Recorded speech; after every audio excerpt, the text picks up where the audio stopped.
नमस्कार साथियों, मैं श्याम सुंदर आपका आपके अपने YouTube channel ambition classes Agra में स्वागत करता हूं, अभिनंदन करता हूं।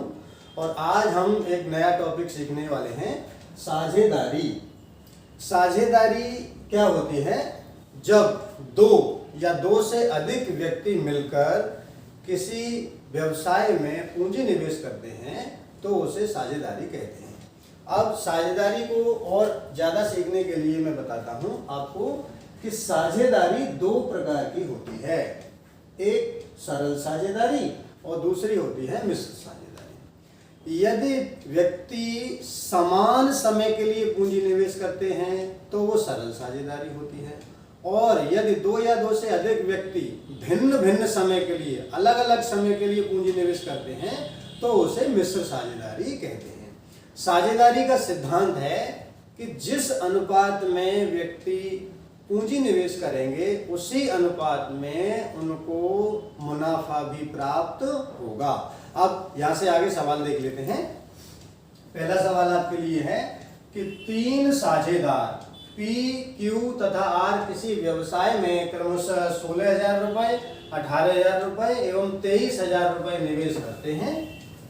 यदि उन्हें 19,380 रुपए का लाभ हुआ हो तो प्रत्येक का हिस्सा ज्ञात कीजिए। तो यहाँ प्रत्येक का हिस्सा पूछा है, यानी तीनों का हिस्सा हमको ज्ञात करना है। और समय के बारे में यहाँ कुछ दिया नहीं गया है, केवल पूंजी के बारे में बताया गया है। तो इस प्रकार हम ये समझेंगे कि ये सरल साझेदारी है। तो P का, Q का और R का पूंजी का अनुपात लिखेंगे। P ने कितने रुपए लगाए हैं? 16,000 रुपए अनुपात। Q ने कितने रुपए लगाए हैं? 18,000 रुपए। और R ने कितने रुपए लगाए? 23,000 रुपए। अब चूंकि ये अनुपात दिया गया है इसलिए 0 0 0 3 जीरो इसमें, 3 जीरो इसमें और 3 जीरो इसमें, 0 से 0 को काट देंगे। अब पहले P का हिस्सा निकालेंगे। P का हिस्सा, तो कुल मुनाफा कितना दिया गया है? कुल मुनाफा दिया है 19,380 रुपए। उसे यहां लिखेंगे 19,380 रुपए। उसमें से P के कितने भाग आए जीरो काटने के बाद में? 16। तो 16 को यहाँ पे लिखेंगे और टोटल इनके अनुपात का योग टोटल करके यहाँ लिखेंगे। तो 3 और 8 11, 11 और 6 17 के साथ हासिल 1, 3 और 1 4, 4 और 1 5। 57 को 19 से काटेंगे, 19 दिया 57, और इसको काटेंगे 19 एकम 19, 3 में भाग जाएगा नहीं तो पहले 0 लिखेंगे, फिर 19 दूनी 38 और ये 0 यहाँ आएगी। 3 से इसको काटेंगे, 3 दिया 9, 1 बचा, 3 चौक 12 और 1 0 यहाँ पर आएगी। अब 340 में 16 का कर देंगे गुणा, तो 0 की 0 रहेगी, 16 चौक 64 की 4 हासिल 6 और 16 दिया 48 और 6 54, 5,440 रुपए, और यही हमारा आंसर होगा। तो P का हिस्सा आप देखते हैं 5,440 रुपए होगा। यदि Q का हिस्सा निकालेंगे तो यहीं पर 16 के प्लेस पर क्या लिखेंगे? 18 लिखेंगे और 340 में गुणा करेंगे 18 का। और जब R का हिस्सा निकालेंगे तो यहाँ 16 के प्लेस पर 23 लिखेंगे और 340 को मल्टीप्लाई करेंगे 23 से। तो इस प्रकार हमको P, Q तथा R तीनों का हिस्सा ज्ञात हो जाएगा। आशा है आप समझ गए होंगे। अब नेक्स्ट क्वेश्चन देखते हैं। नेक्स्ट क्वेश्चन देखते हैं। P, Q तथा R ने 2:3:5 के अनुपात में पूंजी लगाकर एक व्यवसाय प्रारंभ किया। व्यवसाय में साझेदारी की अवधि 4:5:6 रही। किस अनुपात में उनका मुनाफा विभाजित होगा? तो यहाँ हम देखते हैं कि पूंजी का अनुपात भी दिया है और उसके साथ ही साथ समय का अनुपात भी दिया है। मुनाफे का अनुपात पूछा है, तो अभी मैं बताता हूं आपको कि P की पूंजी गुणा P की अवधि बराबर P का मुनाफा। तो पहले हम लिखेंगे P, Q एवं R की पूंजी का अनुपात। यहां अनुपात लिखेंगे पूंजी का दिया है, पूंजी का अनुपात 2:3:5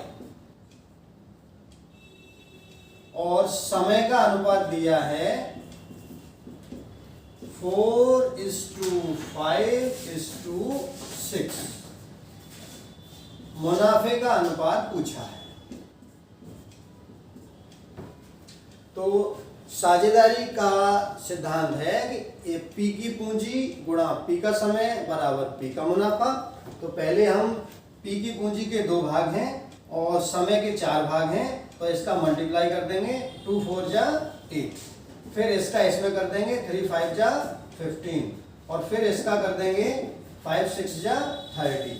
तो इस प्रकार हमने देखा कि पी की पूंजी गुणा पी का समय बराबर पी का मुनाफा, क्यू की पूंजी गुणा क्यू का समय बराबर क्यू का मुनाफा और आर की पूंजी गुणा आर का समय बराबर आर का मुनाफा।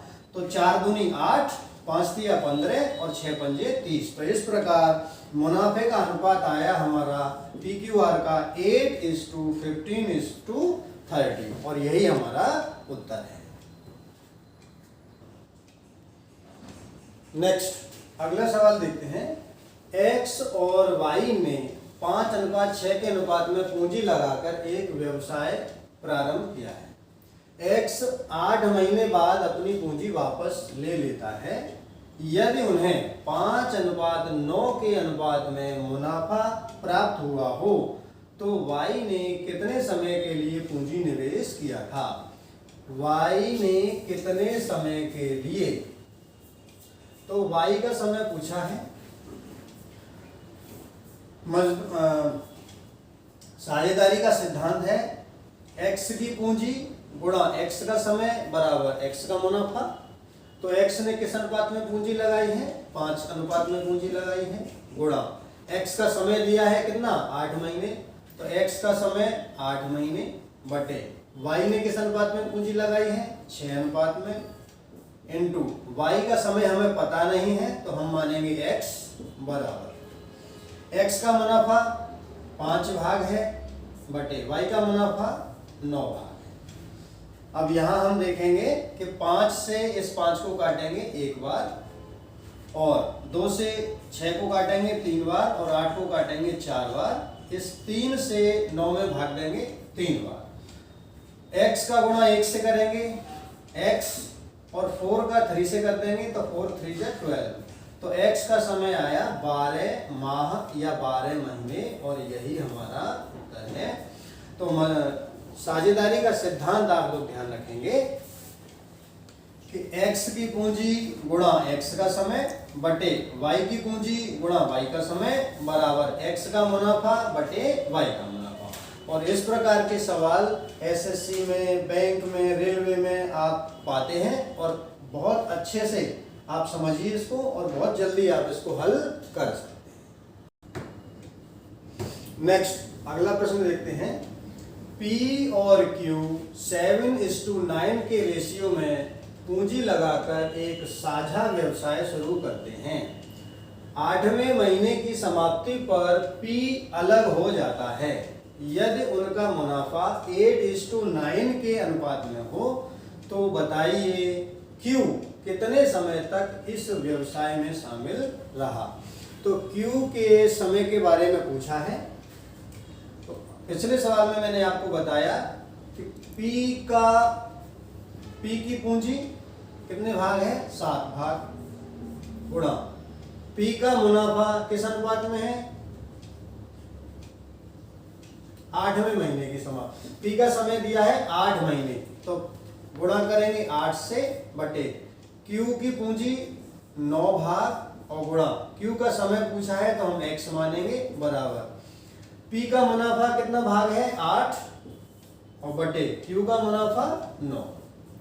अब यहाँ 8 से डिवाइड करेंगे 8 को 1 टाइम और 9 से 9 को डिवाइड कर देंगे 1 टाइम। उसके बाद क्रॉस मल्टीप्लाई करेंगे तो x का 1 में करेंगे तो x इज इक्वल टू 7 का 1 में करेंगे तो 7 1 इज 7। तो इस प्रकार उत्तर प्राप्त होता है 7 माह या 7 महीने। तो इस प्रकार हम देखते हैं कि क्यू इस व्यवसाय में 7 महीने तक शामिल रहा। नेक्स्ट क्वेश्चन देखते हैं। रमेश 4500 रुपए के साथ एक व्यवसाय शुरू करता है। कुछ समय बाद मोहन 3000 रुपए के साथ इस व्यवसाय में शामिल हो जाता है। यदि साल के अंत में मुनाफे को 2:1 2:1 के अनुपात में विभाजित किया जाता हो तो बताइए कि मोहन व्यवसाय में कब शामिल हुआ। तो मोहन का समय पूछा है, मोहन व्यवसाय में कब शामिल हुआ। तो यहां हम ये देखते हैं कि मोहन और रमेश की पूंजी अलग अलग है, इसके साथ ही साथ उनके समय में भी अंतर हो सकता है। क्यों? क्योंकि व्यवसाय किसने प्रारंभ किया है? रमेश ने। तो रमेश ने तो बिल्कुल प्रारंभ में ही पूंजी लगाई है, और मोहन कुछ समय बाद व्यापार में शामिल हुआ है, तो दोनों के समय में अंतर है। तो जैसा मैंने आपको पहले बताया कि अगर समय अलग अलग है तो ये किस प्रकार की साझेदारी है? मिश्र साझेदारी है। तो इसको हम यहाँ सॉल्व करते हैं। रमेश ने कितनी पूंजी लगाई है? 4500 रुपए, गुणा कितने समय के लिए लगाई है? अब ये इसमें दिया नहीं है, लेकिन यहाँ अगर आप ध्यान से सवाल को पढ़ें तो ये दिया है साल के अंत में। और एक साल में कितने महीने होते हैं? एक साल में 12 महीने होते हैं, तो इसलिए गुणा करेंगे 12 का बटे। मोहन ने कितने रुपए लगाए हैं? मोहन ने लगाए हैं 3000 रुपए। और मोहन कितने समय व्यापार में शामिल रहा ये हमको पता नहीं है, तो यहाँ हम गुणा कर देंगे x का, बराबर मुनाफे का अनुपात दिया है। रमेश के मुनाफे के कितने भाग हैं? 2, तो 2 को यहाँ लिखेंगे अपॉन मोहन के मुनाफे के कितने भाग हैं? 1, तो इसको हम 1 से कर देंगे डिवाइड। अब एक जीरो से ये एक जीरो कैंसिल होगी, दूसरी जीरो से ये दूसरी जीरो कैंसिल होगी। उसके बाद 45 में से 30 को कर देंगे माइनस, 15 बचेगा 15, ये इनका HCF होगा। तो इससे हम डिवाइड करेंगे 15 से 30 को 2 टाइम्स और 45 को 3 टाइम्स।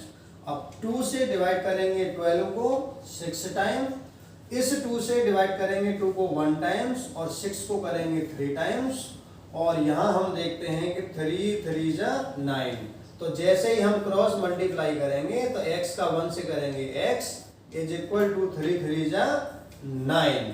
तो ये इसका समय आया कौन सा? जो इस व्यवसाय में सम्मिलित रहा।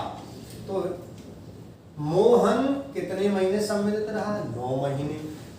व्यवसाय किसने प्रारंभ किया? रमेश ने। वो कितने महीने शामिल रहा? पूरे के पूरे समय 12 महीने। अब जब ये 9 महीने शामिल रहा तो कितने समय के बाद आया होगा? 12 में से 9 को कर देंगे माइनस, तो इसलिए उत्तर होगा 12 माइनस 9 इज इक्वल टू 3 महीने। इसका मतलब कि मोहन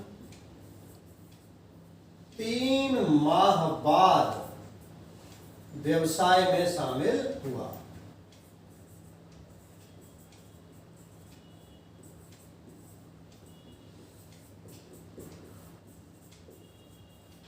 मोहन कितने महीने बाद?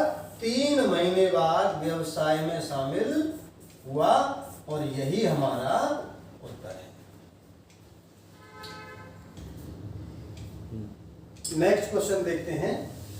P, Q और R आपस में साझेदारी करते हैं।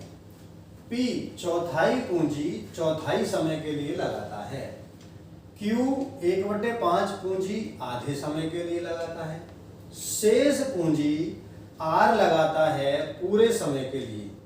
तो 11,400 रुपए के मुनाफे में P का हिस्सा ज्ञात कीजिए। तो यहाँ हम ये देख रहे हैं कि ये पिछले सवालों की अपेक्षा थोड़ा सा अच्छे स्तर का है, और इस प्रकार के सवाल IAS PCS के जो दूसरा एग्जाम होता है, CSET का पेपर होता है, उसमें भी पूछ लिए जाते हैं। तो अब इसको सॉल्व करते हैं। P, Q और R ने व्यवसाय प्रारंभ किया है। P ने कितनी पूंजी लगाई है? चौथाई। 1/4 पूंजी लगाई है इनटू कितने समय के लिए? चौथाई समय के लिए, तो गुणा भी 1/4 का करेंगे। Q ने कितनी पूंजी लगाई है? 1/5 पूंजी लगाई है। कितने समय के लिए? आधे समय के लिए। और R के बारे में बताया है कि शेष पूंजी किसने लगाई है? R ने लगाई है। तो पहले हम P और Q की पूंजी के बारे में बात करेंगे। P की पूंजी है 1/4। इसका मतलब यह है कि पूंजी के 4 बराबर भाग हैं और Q की पूंजी के कितने भाग हैं? 5। तो हम ऐसी संख्या देखेंगे जिसमें 4 से भी भाग चला जाए और 5 से भी भाग चला जाए। तो 4 और 5 का लघुत्तम ले लेंगे, 4 पंजे 20, और ये मान लेंगे कि मानव पूंजी 20 रुपए है। अब 20 रुपए के 4 बराबर भाग करेंगे तो 4 पंजे 20, इसने 5 रुपए लगाए। मुनाफा दिया है इसमें पूरे समय के लिए, तो समय को मानेंगे 1 वर्ष, और 1 वर्ष में कितने महीने? 12 महीने। उसके 4 बराबर हिस्से करेंगे तो इसमें गुणा करेंगे 3 का। अब 20 रुपए में से 5 रुपए लगा दिए P ने। अब Q के बारे में बात करेंगे तो 5 हिस्से इसने लगाए हैं, बराबर बराबर करेंगे 5 हिस्से, तो 5 चौक 20, इसने लगाए 4 रुपए आधे समय के लिए। तो 12 महीने का आधा समय कर लेंगे 6 महीने। और शेष पूंजी C ने लगाई थी यहां पर पूरे समय के लिए, तो 5 रुपए P लगा चुका है, 4 रुपए Q लगा चुका है, कुल मिला के 5 और 4 9 रुपए लगा दिए। कुल मिला के कितने थे? 20 रुपए। P और Q ने कुल मिलाए 5 और 4 9 रुपए, तो 20 में से 9 घटा देंगे, तो इसलिए R का हिस्सा आएगा 11 रुपए। और इसने पूरे समय के लिए लगाया है तो गुणा करेंगे 12। अब इसको काट के देखेंगे, किसी संख्या से कट जाता है तो ये 3 से 1 बार कटेगा, ये 3 से 2 बार कटेगा, और ये 3 से 4 बार कटेगा। तो ये हुआ 5 एकम 5, ये 4 दूनी 8, और ये 11 चौक 44। तो 5 भाग मुनाफे के P के हैं, 8 भाग Q के हैं, और R के मुनाफे के 44 भाग हैं। P का हिस्सा पूछा है तो यहां हम निकालेंगे P का हिस्सा। कुल मुनाफा कितना है? 11,400 रुपए। उसमें से P के भाग हैं 5 और बटे 5 और 8 13, 13 और 4 17 की 7 हासिल लगी 1 और 4 5, 57 से इसको काटेंगे 2 बार, और ये 2 जीरो इसके आगे लगा देंगे 200, और 5 में कर देंगे गुणा। तो इस प्रकार P का हिस्सा आ जाएगा 1000 रुपए। तो P को मुनाफे में से 1000 रुपए मिलेंगे। अब यहाँ आगे यदि पूछा जाए कि Q का हिस्सा कितना है, तो Q के हिस्से को ज्ञात करने के लिए 5 के प्लेस पे लिख देंगे 8, और 200 में 8 का कर देंगे गुणा। यदि R का हिस्सा पूछा जाए तो इसी में 5 के प्लेस पर लिख देंगे 44, और 200 का 44 में कर देंगे मल्टीप्लाई। इस प्रकार हम P, Q और R तीनों का हिस्सा अलग अलग ज्ञात कर सकते हैं। और इस प्रकार आपने ये सीखा कि बहुत आसान है ज्ञात करना। तो साझेदारी का सिद्धांत है P की पूंजी गुणा P का समय बराबर P का मुनाफा, Q की पूंजी गुणा Q का समय बराबर Q का मुनाफा, और R की पूंजी गुणा R का समय बराबर R का मुनाफा। तो आज के लिए इतना ही। आशा है आपकी समझ में आया होगा। इसी प्रकार के वीडियोज आगे प्राप्त करने के लिए आप हमारे चैनल को सब्सक्राइब कीजिए। अगले वीडियो में आपसे फिर भेंट होगी। तब तक के लिए नमस्कार।